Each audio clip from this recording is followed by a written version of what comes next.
Take a look at this comment. 1 minute, it was that, PlayStation was number one. PlayStation was dominating. And then when we said that Xbox was dominating, they said we're not being serious. We're shills. We're lying, blah, blah, blah. But now that it's starting to simmer, listen to this one. It's about to move very soon. It's a goalpost move attempt. Let me show you. This person says Sony really doesn't have to keep up when all Xbox third-party games are going on PlayStation Switch 2. Microsoft is a third-party publisher with a console. So basically, we're going to give PlayStation a pass for not actually performing in that right. The reality is PlayStation has actually been sucking this generation. You see, they rolled in with the hype of the end of the PS4 generation. 2018, when they brought out Spider-Man 2, God of War, 2018, that's a Spider-Man 2. Sorry, I meant Spider-Man 2018 and God of War 2018. And then Ghost of Tsushima, The Last of Us Part 2. These games kind of rolled into the next generation with them. And then Days Gone, which again, apparently was more noise than sales. If you were to actually check it, that they refused to commission a sequel to the game. And then as they entered the new generation, they continued with Miles Morales, Ratchet and Clank, and then Returnal. Possibly a game here or there that I'm probably missing. But since then, it's been really, really weird. PlayStation fans always lorded this cadence over the heads of Xbox people. And I remember it clearly because when I started talking about Xbox bringing a different conversation to the table and bringing and buying basically, 2 new publishers. Actually, it's more like 4 because King is a mobile publisher. Blizzard's kind of a almost publisher level, development firm. Activision themselves and that nature. And then Bethesda. PlayStation players now want to change the rules in terms of what we hold companies accountable for. So saying Sony doesn't have to keep up when Xbox games are going everywhere is now the new, remedy to the ailment. Well, no, it's not going to be that easy. You see, let me go ahead and tell you something that many PlayStation folk did not necessarily consider. Or I guess I'll tell you 2 things you didn't consider. Number 1, PlayStation was always a third-party machine. That's where all the third-party games go and make money. If you're a third-party developer, you should be farming PlayStation players for dough. Get your games everywhere, but you can't miss the PlayStation gravy train because those guys are going to buy your live service game, bro.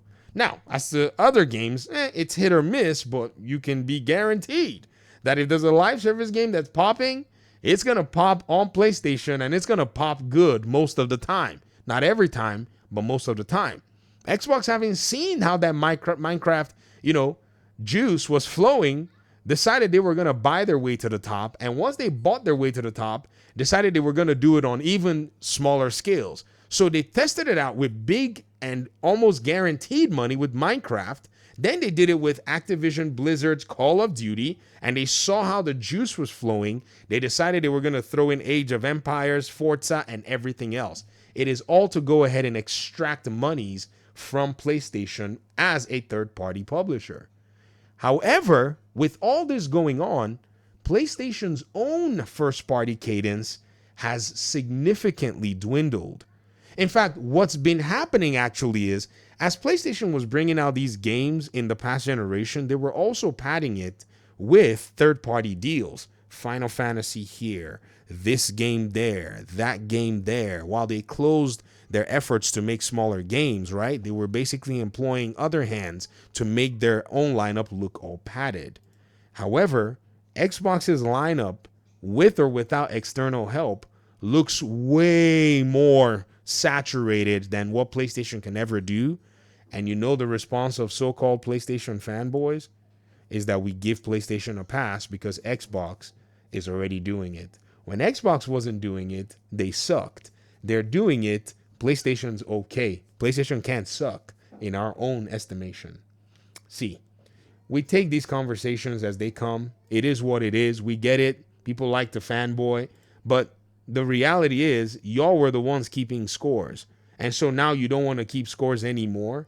Well, good. I'm glad you don't want to keep scores anymore because the stupid console war was quite, annoying anyways for somebody looking at it from the outside. However, whether or not we're keeping score the consumer is keeping score on their wallet. And as the consumer is keeping score on their wallet, we need to be able to find out what their wallet can actually acquire, or at least what they can get the best value from. And right now, it's gaming. Whether you're on a PS5, whether you're on a Series S or X, the reality is, if your wallet's got to extend, it's got to extend somewhere into Xbox's ecosystem, or at least play Xbox games to be able to get something out of the reason why you even bought a console. Because their cadence and their launch windows still provide, games within genres and niches that people on all platforms may want to engage with. And that's the thing. You got to give it to a game like Forza Horizon 5 making its way into the PlayStation ecosystem, especially at a time where you don't know when you're going to get a Gran Turismo game.